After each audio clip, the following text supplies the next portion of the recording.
Afternoon. I'll take this opportunity again to welcome you to this fifth session of our consulting skill and leadership certification program. And this afternoon we continue with our consulting skill. Part of that is part of our syllabus coverage. For those who are new to us, please visit our website. You may get insight of our syllabus. We are entitled, or we are considering, or we are our mission. We are supporting people who have inadequate consulting skills to obtain consulting skills, so that they become better performers in the industry, their business, and their working place. So it's part of the coverage for the certification program from the Institute of Management Consulting Tanzania, and that is continuing from month of August, and now we're just on our third month, this October. So I welcome you to join us in this program, and I believe that through this program you learn issues and master some skills that will enable you to become better consultant and earn more income, but support also the humanity to be better of who they are. Today I would just want to remind those who are intending to sit for professional examinations in December that we have got almost 2 months to remain. So those who are still want to register, the deadline for registration for December examination is 18th of October. But those who are doing examination in June 2022, 4th June 2022, the registration is on until April.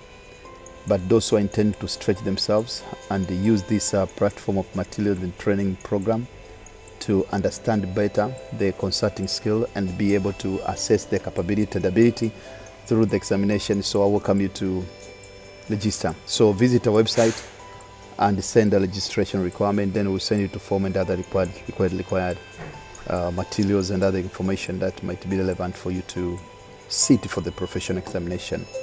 Mind you, we have a 3-layer examination. The first one is a foundation stage that is done online. And if you pass, you go for the intermediate stage and the final examination. Then those you're supposed to pass foundation and the intermediate stage examination before you go for the final examination, which is a written examination. It's not again online. Soon thereafter, you are supposed to undertake minimum of 2, maximum of 3 consultancies to your selected field, or we can advise you, or we can support for you to get a client who is in need of consulting, that kind of pro bono consulting. And from thence you can be able to present your paper before the panel, and if you pass, we register you to the Certified Management Consultant register. Now, to proceed today, I would like us to also remind the participants that we are conducting various training, and this is our program. Today we look forth on the area, still continuing with the consulting process, and it's my hope that as you study, you gain understanding of other various areas for application. To proceed this today, I would like us to consider consulting capabilities and the skills. Consulting capabilities and the skill, and that will come soon after this short break.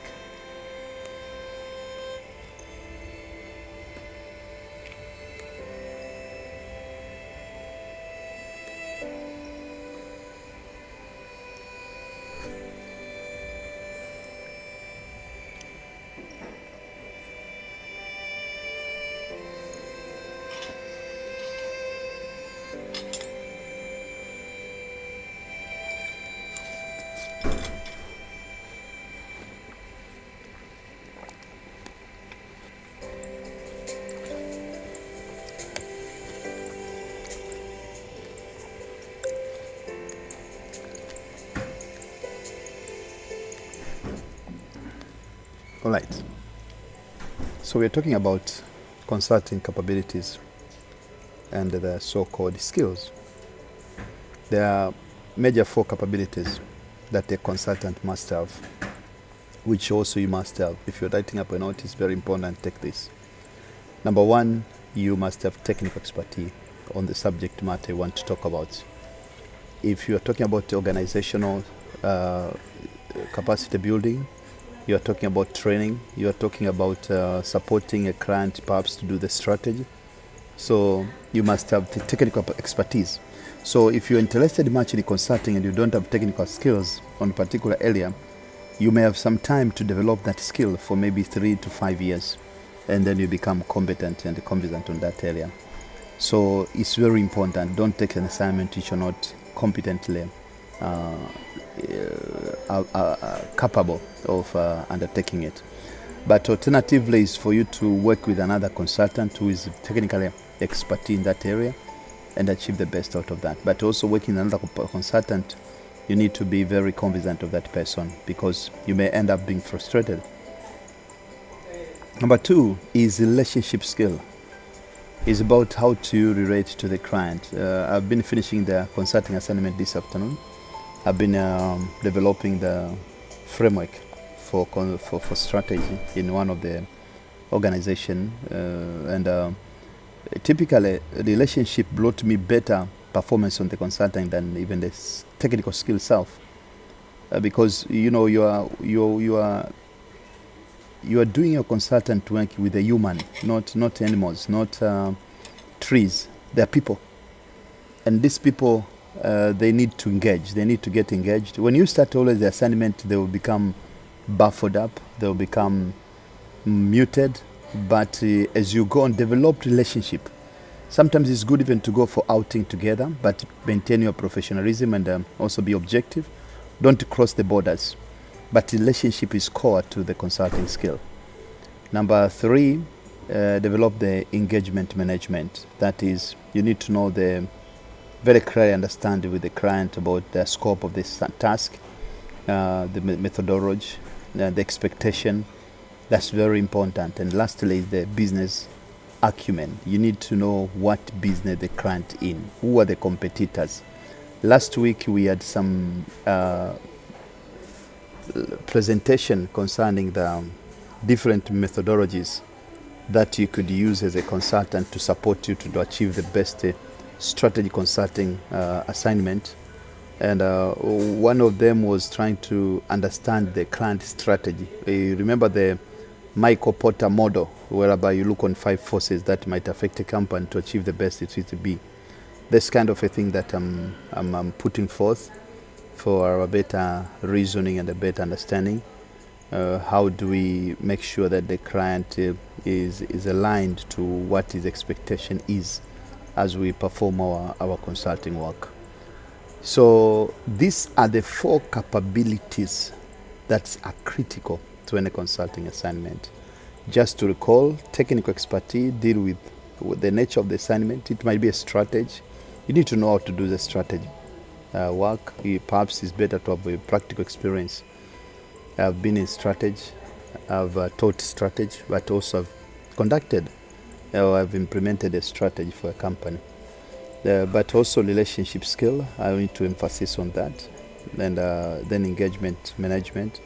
And lastly, you need to know the business with the consultant that's in. It's that result into consulting performance, which might be between 1 to 100%.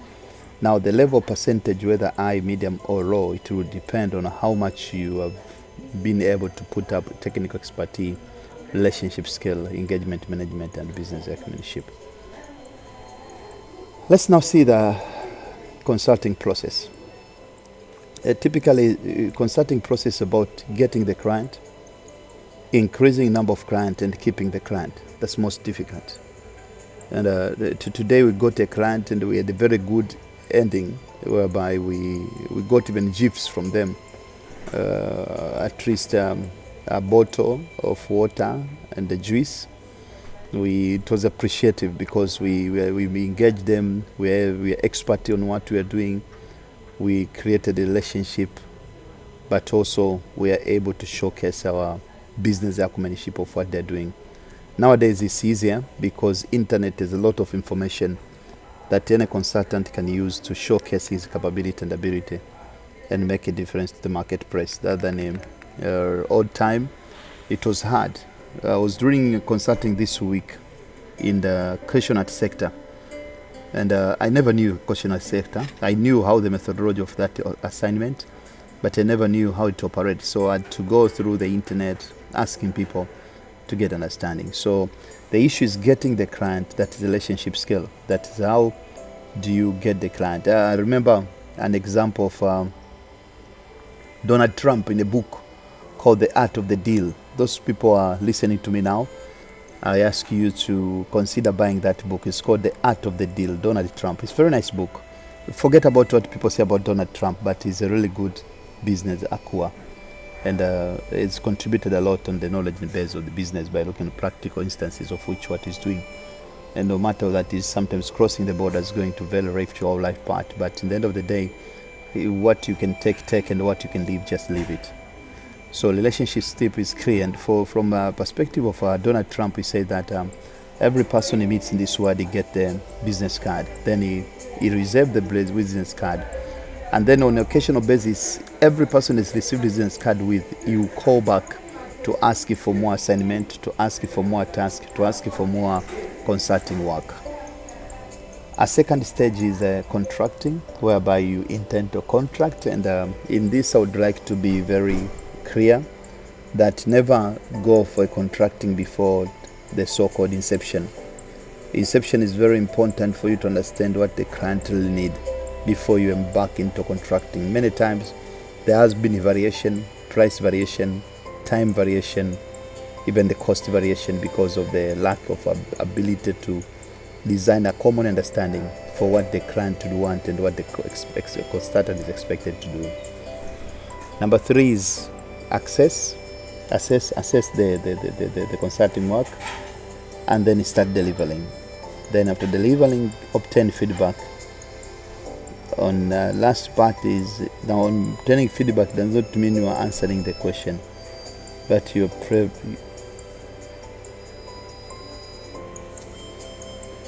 so after the feedback, then you go to solution and design, whereby now you can be able to know what to fix and what to fit, and then you integrate, then you go on with the renew and the closure. Actually, that's what a typical consulting process should involve.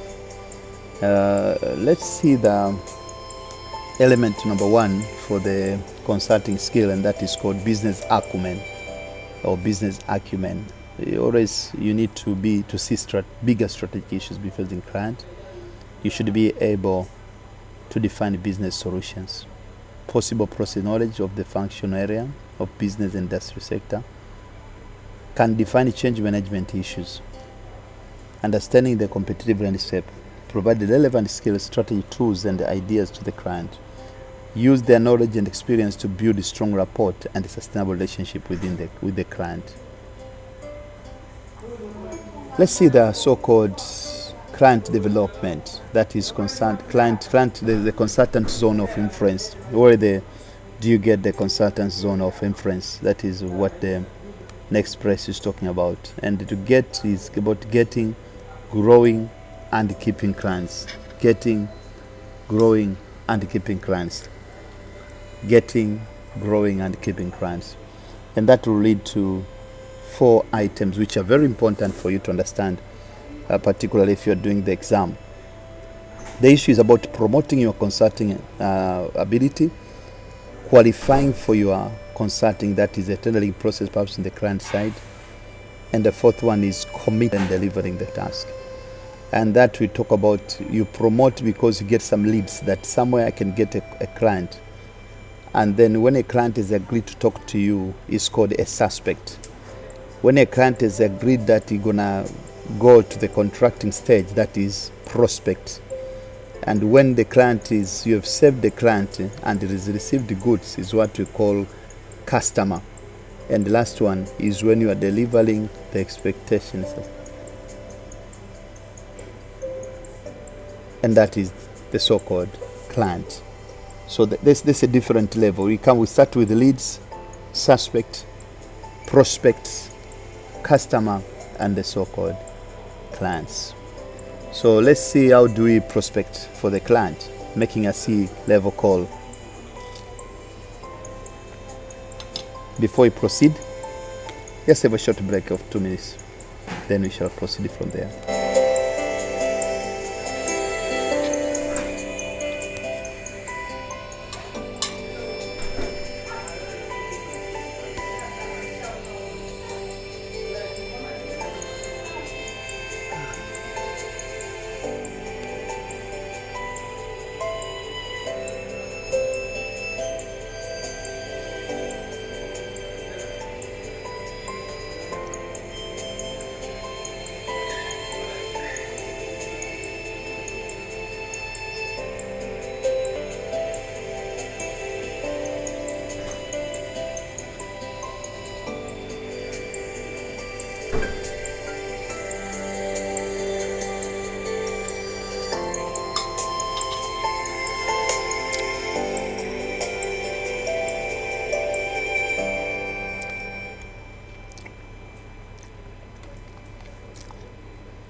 Right.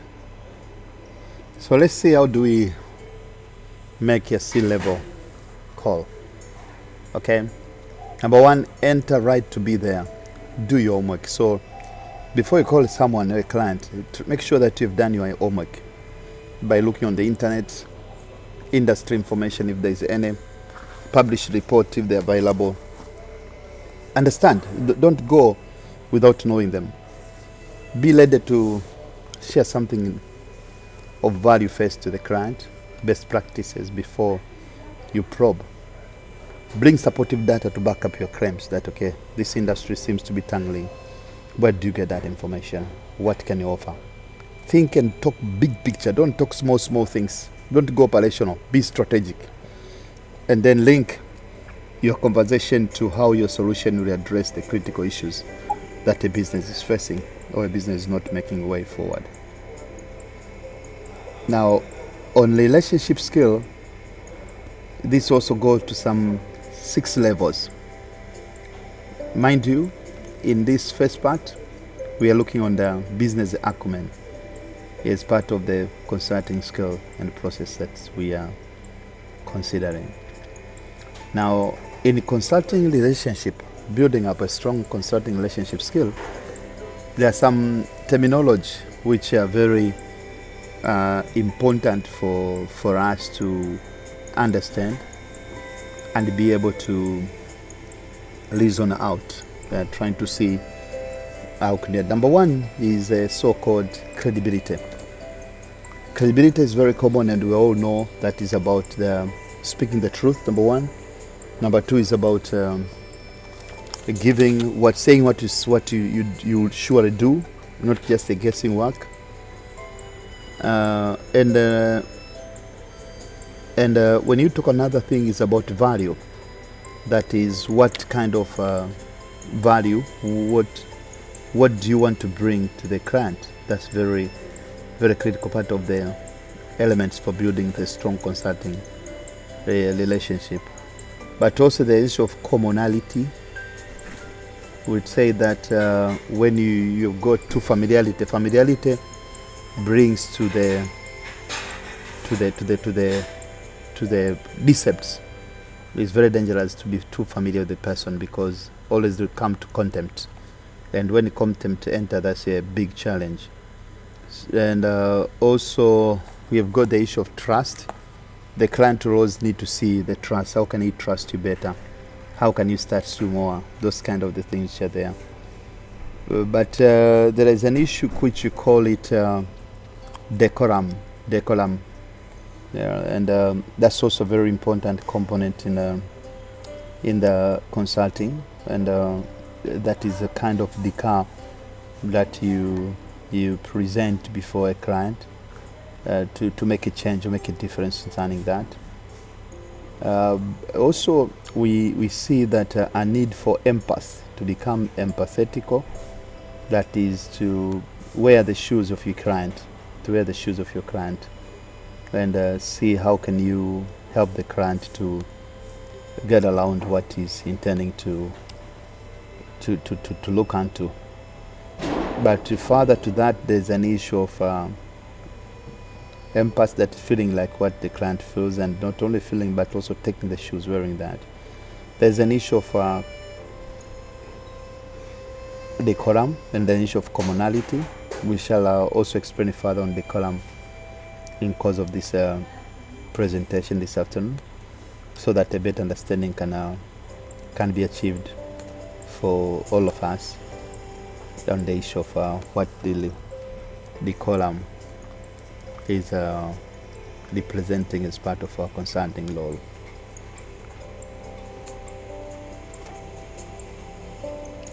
Now, I would like you to go to the internet and do this exercise. Before we go to further explanation, write short notes on the following. Number 1, decorum. Number 2, empath. Number 3, credibility. And number 5, commonality. And then you can just correct by sending an email to me, and we'll see what kind of outcome that you've come out with in the course of this presentation. And for each assigned element, add 3 more important actions that you can take to be more effective in building up the so-called client relationship. That's very critical. Now, there's an issue of building up a rapport that is about the relationship. And everyone can learn about the better rapport, that's speaking good about something and promoting it. And try to do the exercise by pretending you're going to meet the client for first time. List the verbal and non-verbal clues that you need to be aware in the building.